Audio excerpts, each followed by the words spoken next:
Good afternoon, and welcome to this year's launch event for the Philippine Venture Capital Report. The Philippine Venture Capital Report aims to provide information on the country's startup investing environment. So, from discussing fundraising activity as a whole to sharing interviews with entrepreneurs and investors, the report aims to bridge data presented at the macro level with insights presented at the micro level. So, in an initiative to increase access to capital to entrepreneurs and boost awareness with a broader community, we are proud to release this report to help investors and entrepreneurs learn more about our country's ecosystem. The report will be made completely free and available to the public for download on the Foxmont website and the upcoming Philippine Venture Capital website. Today's discussion will focus on the most important points of the report and the key insights we have gathered in the process. Finally, I would like to extend my sincerest gratitude to our publication partners, namely Alternative Housing Group, Denari Cash, Craver's Canteen, Mosaic Solutions, and eTaily, who have helped make this report possible. I would also like to thank QBO Innovation Hub, PwC Philippines, UBX, and Manila Angel Investors Network for supporting this initiative.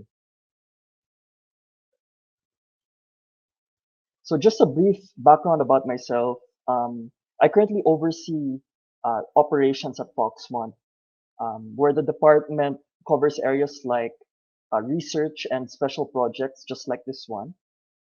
I also directed the launch of the first venture capital report last year during Philippine Startup Week as well.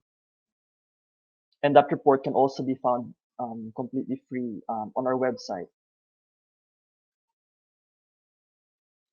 So for the agenda today, I will go over key findings of the report, starting with data on the macro landscape and slowly move down to the micro. We will start with the Philippine market as a whole and its demographics. Then this will be followed by deal activity, where we will break this down further by deals by growth stage, by geography, and by sector. Um, and then we will take a step back and compare the Philippines against other Southeast Asian emerging markets, including a brief comparison between the histories of Indonesia and the Philippines. We will then take a deeper dive into specific sectors, namely fintech, e-commerce, health tech, and food and beverage tech, as these sectors I believe would be most interesting. And finally, we will go over the key developments on the ecosystem at the very end of the presentation. Recap, the final key points, and allot the rest of the session for questions and answers. So first, on the market as a whole. So I think the Philippines has an attractive market, demographics, and I believe this sets the stage for a startup ecosystem to really flourish. So we have the second largest population in Southeast Asia of 111 million people. And for comparison, that's roughly a third of the United States and 40% of Indonesia. Moreover, the country is known for its emerging middle class, which is said to reach 45 million by 2025. We have a consumer base who spend a lot of time on the internet with high smartphone rates and social media usage. There are over 1 million MSMEs. And finally, we're also seeing increasing support from regulators and the effects of COVID-19. We believe both to have a positive impact on deal flow specifically.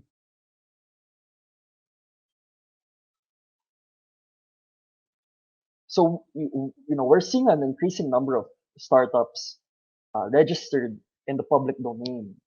However, while this number is not necessarily official, we typically refer to the number 1,000 as being a ballpark estimate of the total number of startups in the market, both registered and public in the public domain, and those startups that are not as visible in the ecosystem. We're also seeing that the ecosystem is experiencing more support. As you can also see from the increasing number of startup incubators and accelerators across the years, and also the rapid increase of angel investors. And I think the increase in popularity of angel investing in the Philippines is something to think about.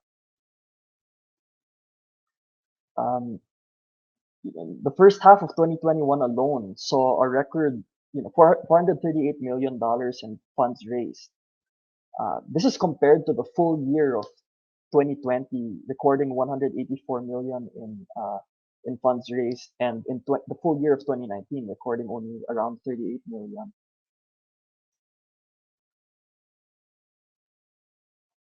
So next, if you're to dive deeper a bit on the core and meat of this report, where we discuss deal activity and the analysis behind it, we've seen total funds raised increasing steadily over the past couple of years.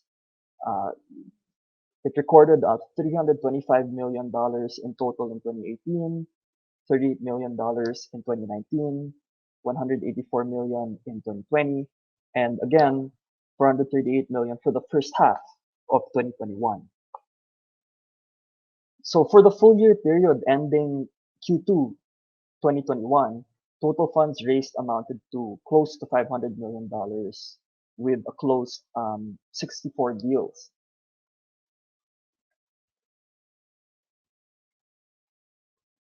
So I think I wanted to highlight the significant contributions from Voyager Innovations, Mint, and Multisys, the three companies that help explain the above average numbers in funds raised in the quarter of Q4 2018 and the first two quarters of 2021.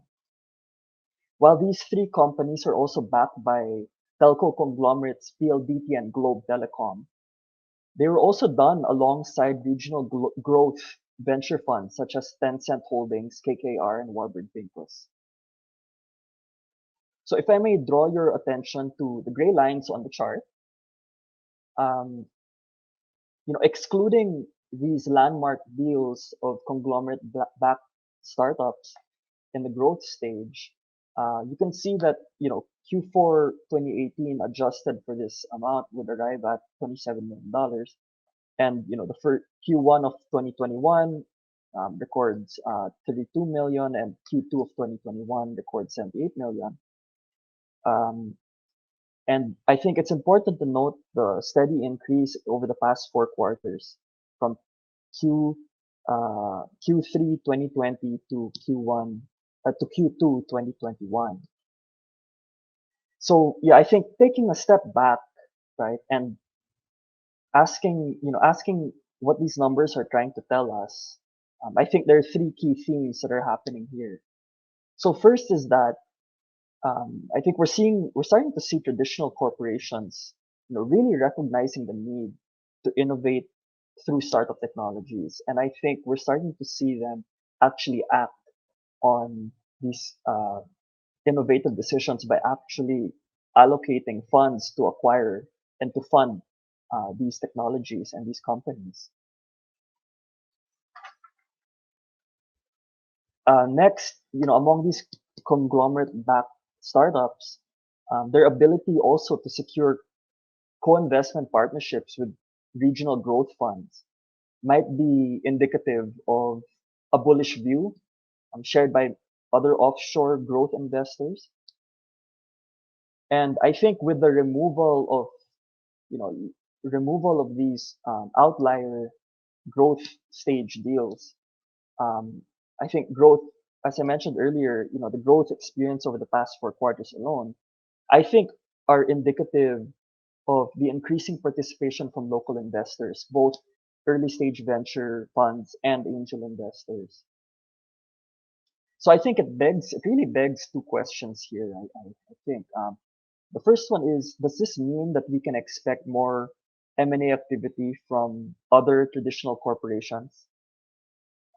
And as startups slowly move towards a Series B and Series C stages of growth in our ecosystem, can we expect to see a more robust growth stage investing environment in the years to come?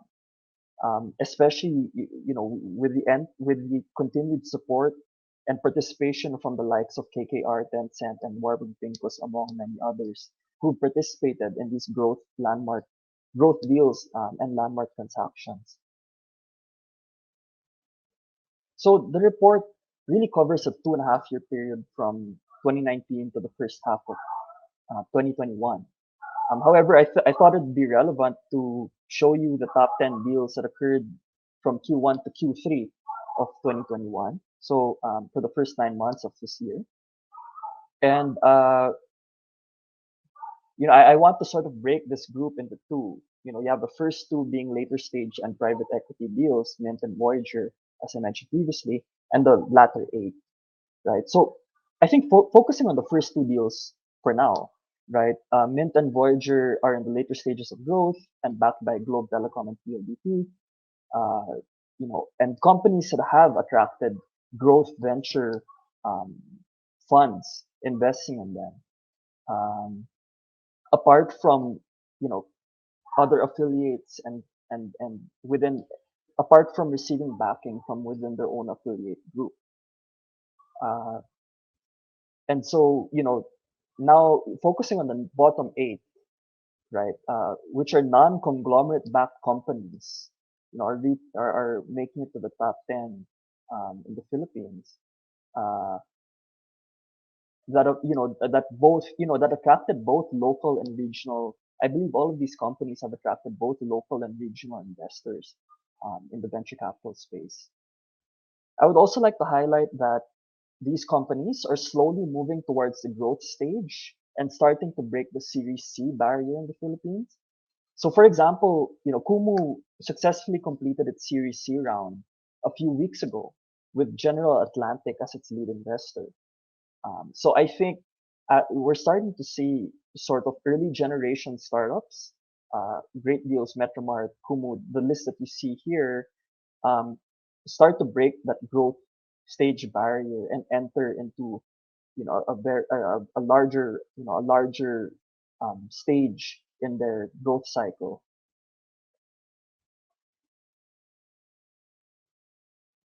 So on that note, here's a breakdown on deal volume by growth stage.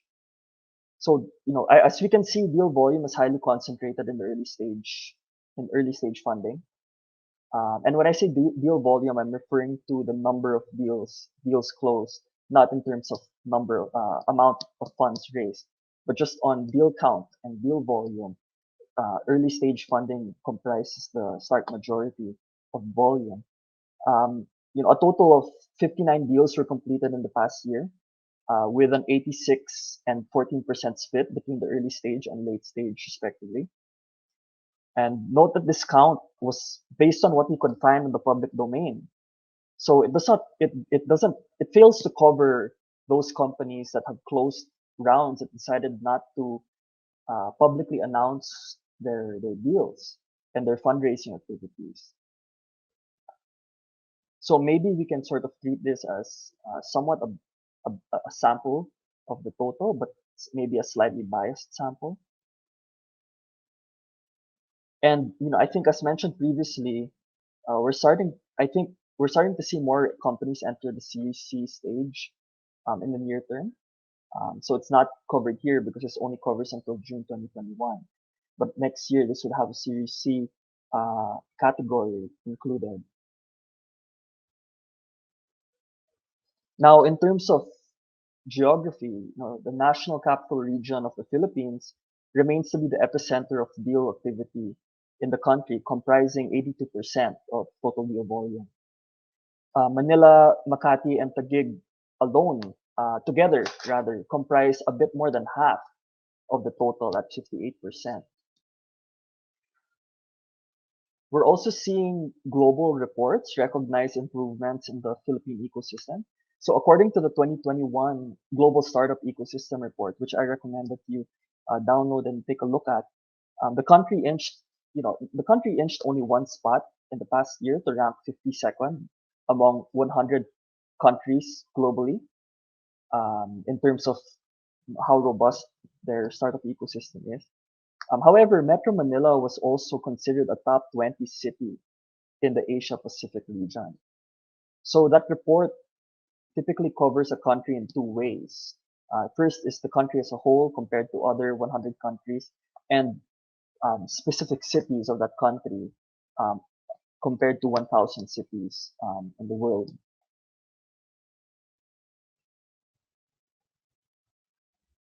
So now, in terms of sector, similar to last year, actually, fintech and e-commerce continue to dominate uh, the market share in terms of both funds raised and deal volume.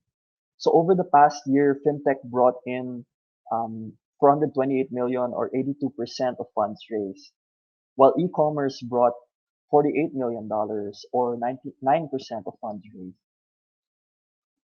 Fintech recorded 20 deals, representing 29% of deal volume, while e-commerce closed 13 deals, representing 19% of deal volume. However, I think removing the outliers of Voyager and Mint from the fintech count, the two later stage growth venture deals that we discussed earlier, fintech's total raise would amount to 86 million. Now comparing the 86 million in fintech, the 86 million fundraising, the fundraise adjusted number of fintech compared with the 48 million in e-commerce, I guess you can almost consider these two sectors as growing closely together.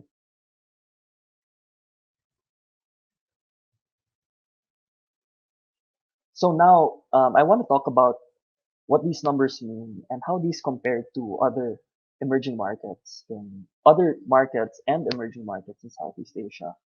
So, to recap, right, to recap, the Philippines recorded 438 million in funds raised and 33 closed deals in the first half of 2021. And we are seeing increasing participation from early stage investors and non-conglomerate backed or independent startups slowly entering the growth stage. Um, Now we compared the Philippines against Indonesia, Singapore, Malaysia, Thailand, and Vietnam.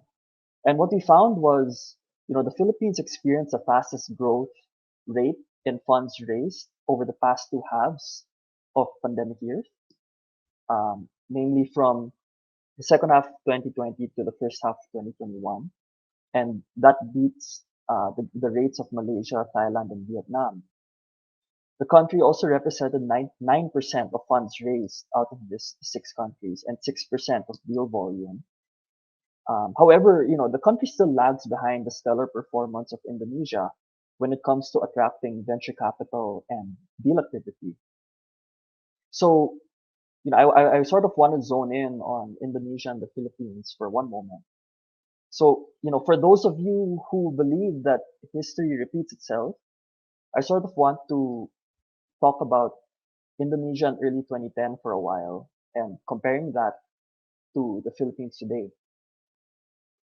And, you know, I, this is a common observation shared by many investors that we know and we have met with. So I thought it would make sense to share it with anyone else who's watching this now. So Indonesia is an emerging Southeast Asian economy, an archipelago of 17,500 islands, a large population of 275 million people, and similar to the Philippines in population demographics, wealth distribution, and technological adoption rates. It is also known for its robust startup ecosystem and its five homegrown unicorns. So if we were to time travel back to Indonesia in 2010, we saw the emergence of we first saw the emergence of independent and country-focused funds, coinciding with strong performance of local startups, which then followed, which then was followed by larger and regional venture capital funds entering the country, which then you can see the rise of unicorns thereafter. Now, comparing that to the Philippines, we have seen the emergence of independent and country-focused investors over the past years, which also coincided with a strong performance of local startups. We also notice more participation from regional investors like Open Space Ventures, Sequoia Capital, and Andreessen Horowitz, among many more. And I think this definitely begs the question whether the Philippines today is on the same path as Indonesia in the early 2010s. And we sort of like started calling this a taste of deja vu at Foxmont. Now diving deeper into specific sectors, um, really quickly. As mentioned earlier, fintech remains to be the most dominant sector in the ecosystem, bringing in 82% of funds raised and actually comprise 15% of companies in Metro Manila, of startup companies in Metro Manila. And the sector is primarily driven by, the large addressable market, the pandemic, and continued regulatory support. So in terms of addressable market, around 71% of the 112 million Filipinos do not have bank accounts, primarily because of, among many reasons, lack of funds to maintain a minimum deposit balance, lack of accessibility to banks, bank requirements, or even awareness. So for perspective, this can be compared to the 138% mobile penetration rate and 89 million people as social media users in the country. Um, the pandemic, on the other hand, brought a shift in adoption as well. For example, Gcash saw an increase in users from 20 million users pre-pandemic in January 2018 to 41 million users as of last June. So, an increase of 21 million users, and in a country of 112 million people is quite a large amount of people who have adopted Gcash as a payment solution. The country also experienced a 74% increase in digital transactions in 2020. So I think we're really seeing a large shift in the mindset of Filipinos as they adopt online and digital solutions to to their to their um, to their I guess financial operational difficulties. Um, and furthermore, in terms of regulations, we're seeing that the central bank continues its support for the space. It recently released its digital payments transformation roadmap late last year and has already awarded 4 digital banking licenses so far. Now, in terms of in e-commerce, the e-commerce sector brought $48 million in funds raised, representing 9% of the total, as mentioned earlier. We saw a 77% increase in online shopping activity in the past year, and a significant part of the population purchased goods with a significant part of the population purchasing goods online. Total gross merchandise value of online transactions is expected to reach $17 billion this year. The sector is also, this is a sector where growth is also driven by consumer accessibility to devices and the internet. So in the Philippines, there are over 73 million internet users who spend an average of 9 to 10 hours online every day. Shopee, for example, determined that around 95% of orders on its platform were made from mobile devices. Now, jumping to health tech, the COVID-19 pandemic, I think, has highlighted the pressing need to address issues with infrastructure, uh, shortage of healthcare professionals, and access to quality healthcare. Market growth over the past year was driven by I think developments in telemedicine, healthcare, IT, and e-pharmacies. Telemedicine was considered the fastest growing space in the sector, with approximately 10 million Filipinos having used the technology and an estimated 167% year-on-year revenue growth from 2019 to 2020. Furthermore, a survey conducted by Zuelid Pharma revealed that around 67% of doctors are using at least one telemedicine app. So while it's unclear how telemedicine usage might change in a post-pandemic world, I think companies that offer a variety of other services that have captured market share through offering telemedicine services may continue to see repeat customers. Finally, I think moving away from the very popular spaces and talking a bit more about the emerging spaces in the Philippines, which for this presentation, I've selected food and beverage technology. First, food and beverage is very integral to Filipino culture and comprises 43% of total economic expenditure. Rising disposable incomes are also expected to increase affordability of discretionary food items. So with that in mind, right, let's talk about um, total market sizes for a bit. Total online food delivery revenue grew by 48% in 2020 to $247 billion, with 40% of customers ordering at least once per week. In 2020, around 80% of sales of these restaurants were generated from delivery and takeout orders. That's 80% of sales from delivery and takeout, compared to only 37% in 2019. Longer quarantine time, I think, has definitely boosted the creation and use of online food delivery services. And I think this has paved the way for F&B tech to thrive.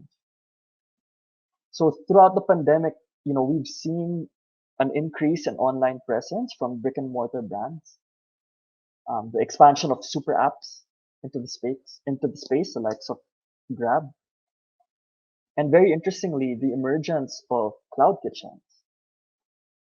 So cloud kitchens like Craver's Canteen, Cloud Eats, and Mad Eats have successfully attracted venture capital and other big name investors. Outside of this, I think we've seen a number of other cloud kitchens that exist.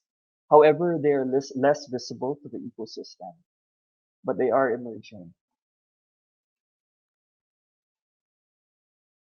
So, now that we've gone through the ecosystem from a macro perspective, we touched on deal activity and compared the Philippines to other emerging markets, um, and dove deeper into the specific sectors.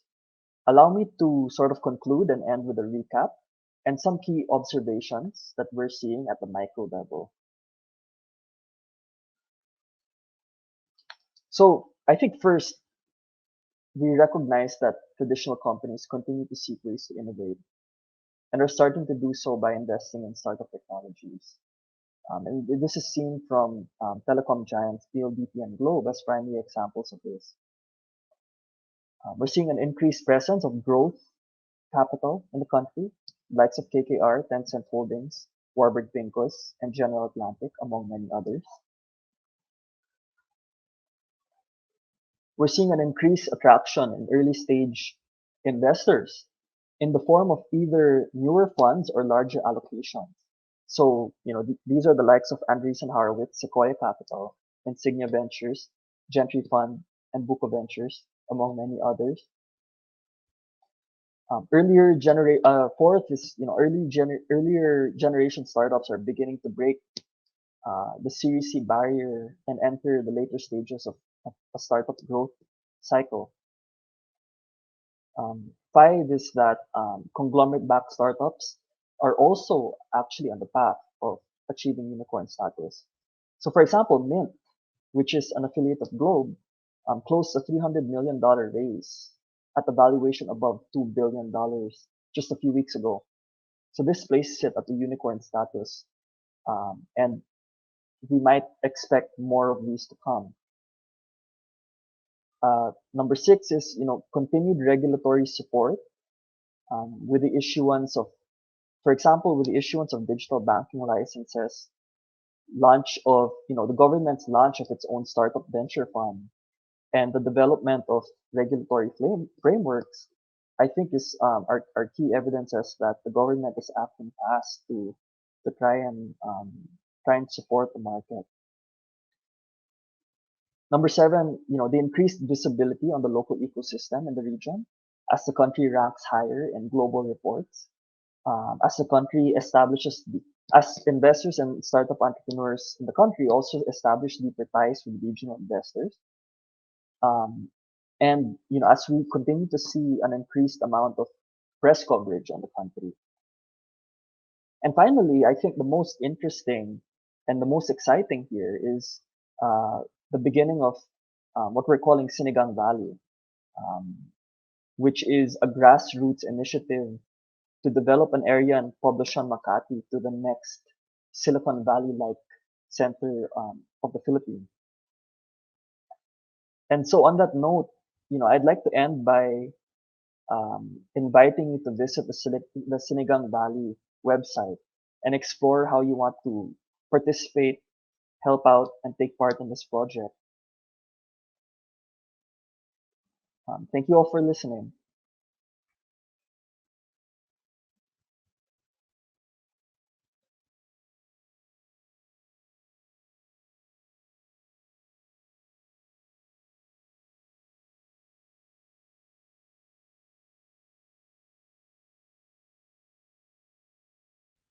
This is Brittany.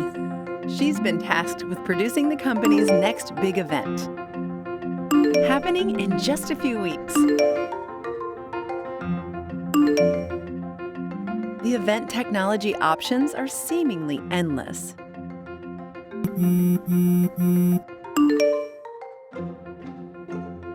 Until she found the perfect platform to engage and delight attendees. This is Excel Events, a virtual and hybrid events platform that has all of your must-have features in one place. From connecting attendees to brand exhibitors, seamless networking functionality, and custom ticketing options, you can manage the event ecosystem all from one place.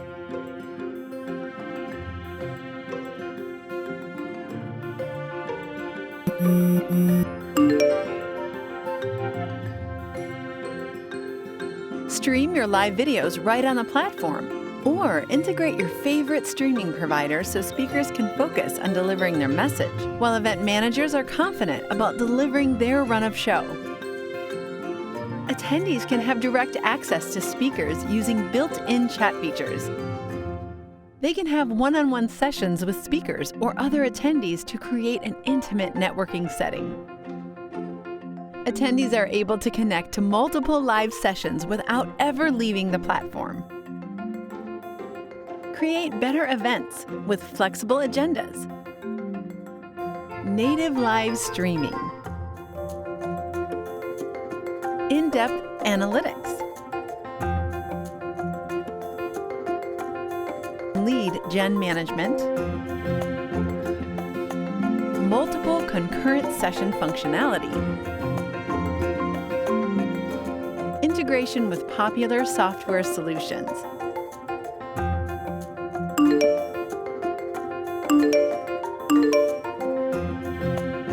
Learn more about Excel Events by visiting excelevents.com. Try it for free today and change the way you see events.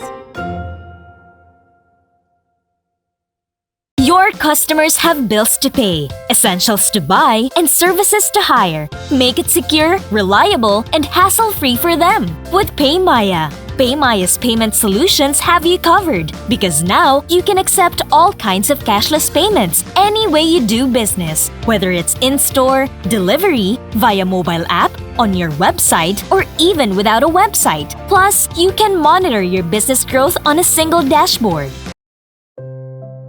Nandoon ka, at my lowest. Nung isa-isa na wala mga customers ko. Nung akala ko, pasara na shop ko. You gave me hope when all seemed dark and when I was lost. You encouraged me to look beyond, to go beyond, to focus on my family, friends, and blessings despite it all.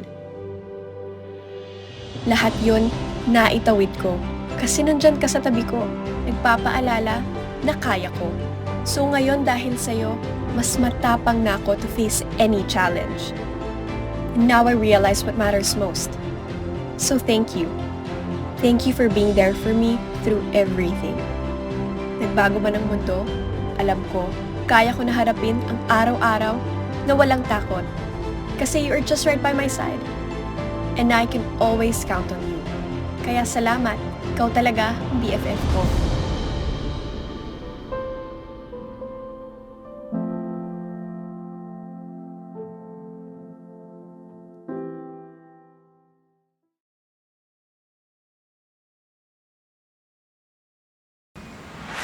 Filipinos have struggled with the most essential facets of life, like health, education, livelihood, managing finances, and many more. Our country needs all the help it can get to manage its burden. We want to maximize digital technology to provide solutions for real customer pain points. This is how 917 Ventures came to life. The Philippines' largest corporate venture builder. We ideate, launch, accelerate, and scale new business ideas that have the potential to grow fast. Through our portfolio companies, we empower consumers and businesses to power through and emerge stronger every day, pandemic or not. Our vision at GCash is finance for all. Beyond financial services, GCash has become a super live app with over 51 million registered users. Consulta MD is the largest telehealth company in the Philippines with over 1 million users. Health Now is an integrator platform that brings health and care to every Filipino in one tap at the comfort of your homes. With these healthcare solutions, Filipinos now have access to doctors 24/7 and get their medicines delivered on the same day. And as we all strive to search for safer ways to go about our days, we understand how customers are starting to rely on online grocery shopping for their daily essentials. This is where PureGo comes in. PureGo has become one of Metro Manila's top-of-mind grocery delivery services, with its best-priced grocery items from trusted brands. Sparking a difference on ad tech, digital media, and creatives that helps brands create more meaningful connections with their customers by leveraging data and prioritizing the power of insights. We at Rush offer an out-of-the-box solution that helps businesses start their digital transformation in the most cost-effective manner.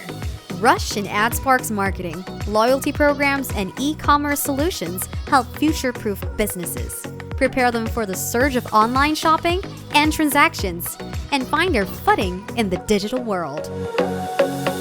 917 Ventures continues to offer innovative solutions with the addition of 2 more portfolio companies. Enkiro, with its suite of artificial intelligence-powered products, and M360 with its multi-channel communication services. Our secret? We innovate for the people, not the prestige. We ideate opportunities, launch solutions, accelerate lives. We are committed to build more ventures to further accelerate the country's digital transformation. The future is now. The future is us. We are 917 Ventures.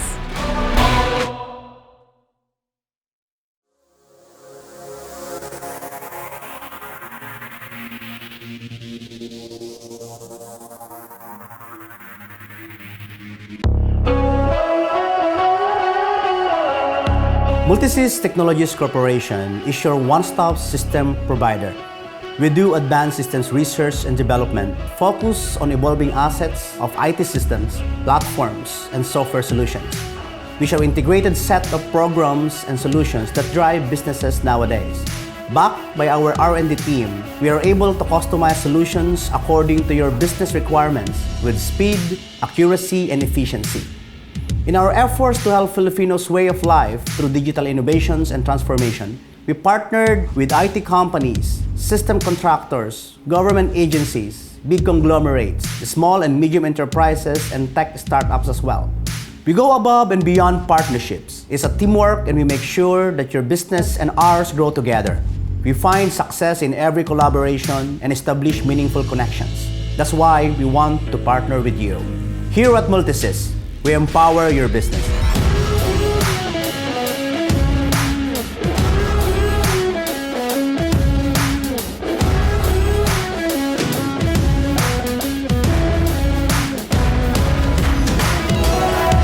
Multisys is a one-stop software company.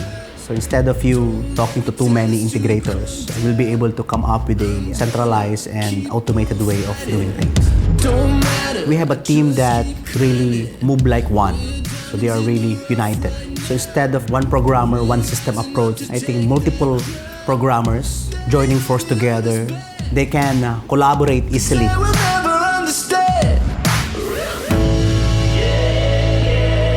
We have speed, we have accuracy, we have efficiency.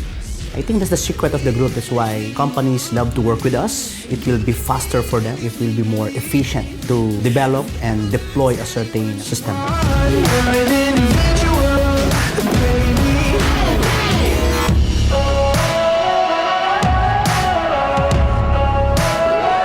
They are a designer, they are a coder or programmer, they are a systems analyst, they are a quality control expert, and they're a UI and UX expert as well. That skill is not easy to really somehow have in one programmer. Multisys can really customize the system. We can customize it according to their needs, design for their own and existing process flows. We're all racing against the clock. The priority of Multisys is to elevate the lifestyle of every Filipino by delivering automated, integrated systems to make sure that we can fast-track the operation, processes. I'm about to win, I think it's all about how fast can you deliver a certain technology. Speed matters nowadays. Sabi nga sa Tagalog, diba, daig ng maagap ang masipag. That's why we develop futuristic systems. What we do is that we predict the future, we develop, and then the moment that we are partnered with a certain entity, we're able to show them a live system. It's not a PowerPoint presentation. It will be a prototype, it will be a working system. So this will give them an idea how to solve a problem. This will give them an idea to expedite their processes. So not only showing them a vision, but showing them a solution already. We develop end-to-end solutions for 8 industries now. And we would like to automate other industries as well. Currently, we have an end-to-end solution for information technology businesses, okay, ERPs. We have e-government solutions, healthcare, an end-to-end solution for utility, whether you are an electric company, a water utility company, a telco, or a cable utility company. We do also retail, hospitality, academe, and of course, the new one is the banking and finance.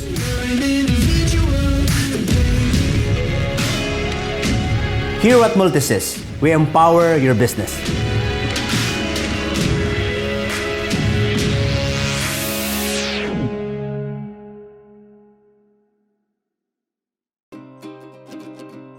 There's a reason why for the last 13 years, startups overwhelmingly prefer to build on top of AWS.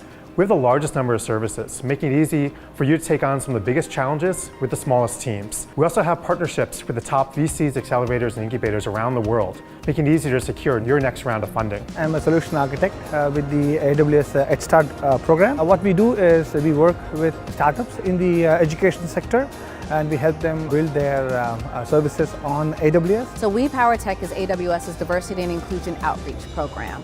The program is really twofold. One is to increase the number of underrepresented technologists within the industry, and the second is to provide a platform for them to be seen and heard.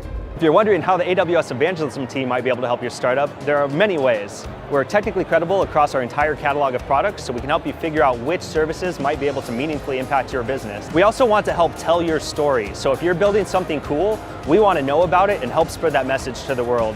So you might end up on stage at an event like AWS Summit. If you're a startup, you should also definitely check out the AWS Lofts. These are event spaces that are free to anyone with an AWS account. And you can treat them like co-working spaces, but the awesome thing about them is that we also have people like technical evangelists like myself, solutions architects that come and give hands-on technical workshops and sessions to help you learn how to more effectively utilize the AWS products and platforms that you're already building on top of. We are a dedicated team of people that love startups, that we just want to come and help you with whatever we can, whether it be technical or business focused. We are here to help guide you and make sure that you do have a say in what's going on. We do get your feedback. We do bring that feedback to the service teams. That is what we're here for.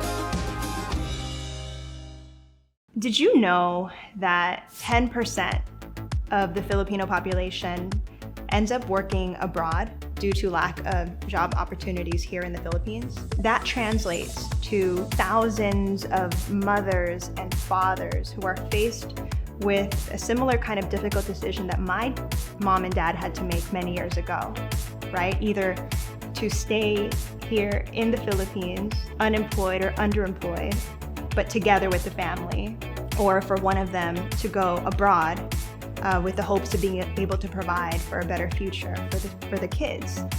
And what if, instead of the reality today of over 50% of Filipino youth aspiring to work abroad, what if we could change that and raise up a generation that enjoys the freedom to dream bigger and be empowered to successfully build the future that they wish to see right here in the Philippines?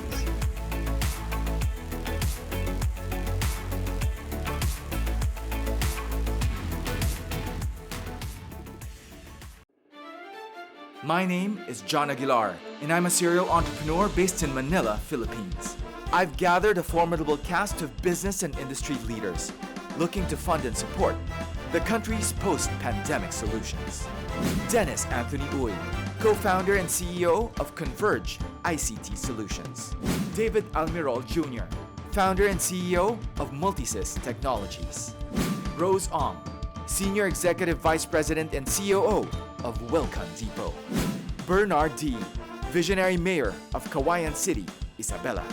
And Jay Villarante, Chairman and CEO of 8 Ventures.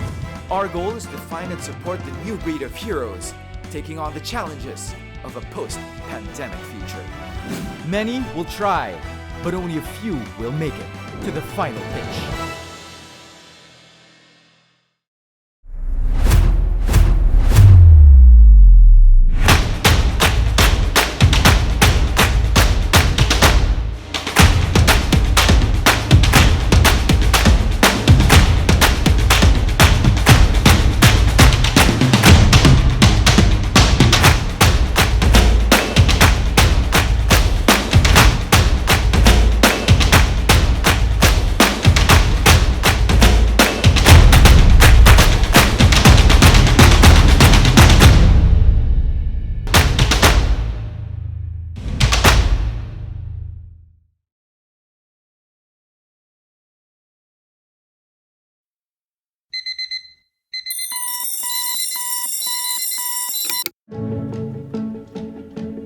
We know it's not always easy finding passion and purpose. We know sometimes you can feel more overwhelmed than inspired. But we also know that connecting people to jobs that matter really matters to you. And that's why we're here for you. We know you need top talent to build your business, so we connect you to more than 33 million eager job seekers across the region. And we know strong relationships are essential. We speak your language. Hello, Jobstreet. สวัสดีค่ะ Hello, Jobstreet. And provide experienced local support. We also know you want powerful data and insights to empower you and make you look smart in front of your boss. We know while hiring is never simple, our innovations and products make it easier. From delivering better value for your investment to standing out from the crowd. We've got you covered. And we know you like results. We're 2 times more successful at placing talent with employers. How do we know all this? We're your hiring expert and the #1 trusted talent partner in Asia. Start hiring with us now. We know you want to.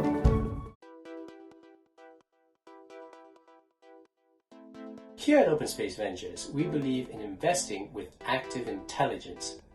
We have a singular focus on Southeast Asia, and we invest in tech companies across all the different sectors. The strategy is executed by our diverse and deep regional team, as well as our active operations team. And by harnessing active intelligence, we have worked with our portfolio companies to realize bolder visions and accelerate their progress in a responsible and sustainable way. We find, build, and back game-changing companies, and that's the Open Space way.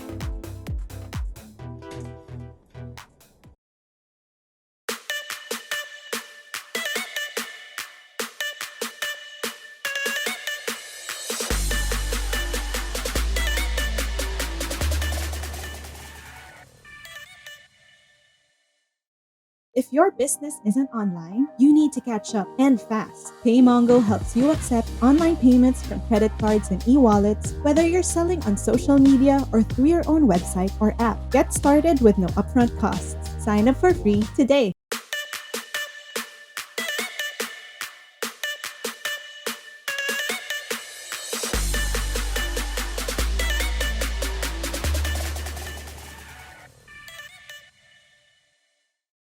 If your business isn't online, you need to catch up and fast. PayMongo helps you accept online payments from credit cards and e-wallets, whether you're selling on social media or through your own website or app. Get started with no upfront costs. Sign up for free today. UBX's goal is to make banking invisible by using cutting-edge technology and data to make financial services seamlessly integrated into the moments that matter for people. By digitizing financial institutions and their back-office systems to make processes more efficient. By equipping entrepreneurs with the proper tools to run their businesses and empowering them to participate in the global economy. And by leveraging on years of experience in banking and finance, logistics, real estate, and tech services. It is our mission to build safer, faster, and more customer-centric fintech solutions for a more financially inclusive tomorrow. Because at UBX, we include everyone.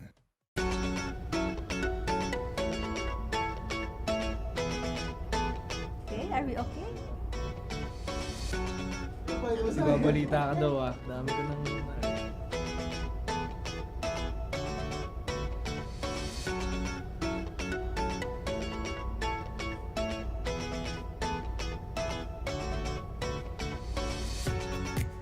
Ang Cambio before, isang idea lang siya talaga. Isang idea na lagi lang iniisip, hindi nagagawa. Nandoon kami sa stage na hindi namin to alam kung paano uumpisahan. I wasn't even sure if I had the capability of launching a business or transforming that idea into a real company. We didn't really have a very clear sense of our vision and our identity as a company and as a brand. Idea Space was able to make us rethink of where we should be in this space, whether it's technology or as a social enterprise. With the help of our mentors, they helped us focus on our strengths, on our core strengths. We listen to their advice and we try to follow their guidance.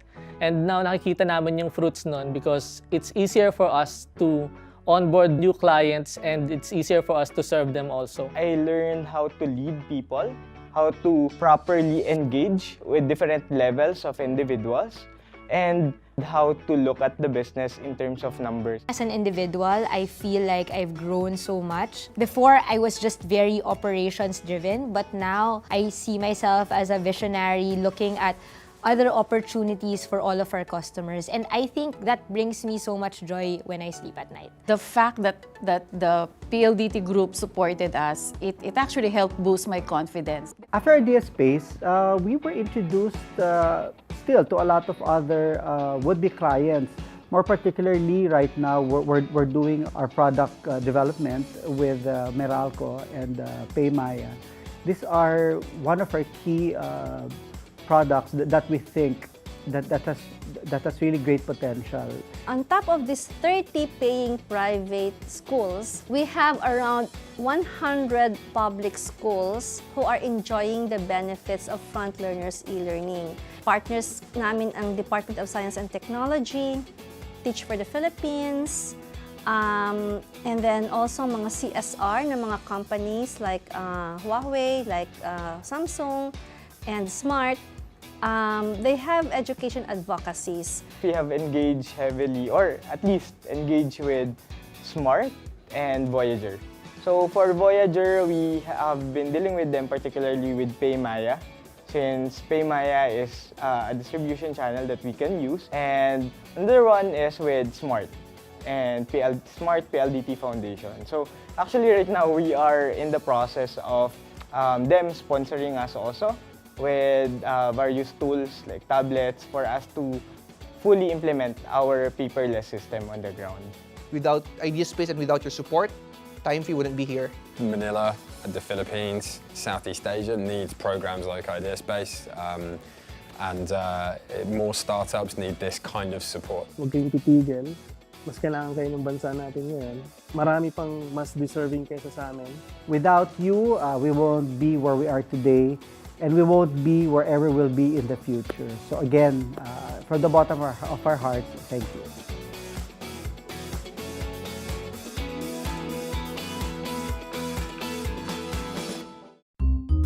Calling all small business owners, meet Communicart, a Rappler-led initiative where small businesses can advertise on Rappler's platforms at affordable rates.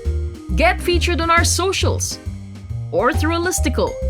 How about an article? Let Rappler's discerning audience know about your business. Email us at communicart@rappler.com for more information.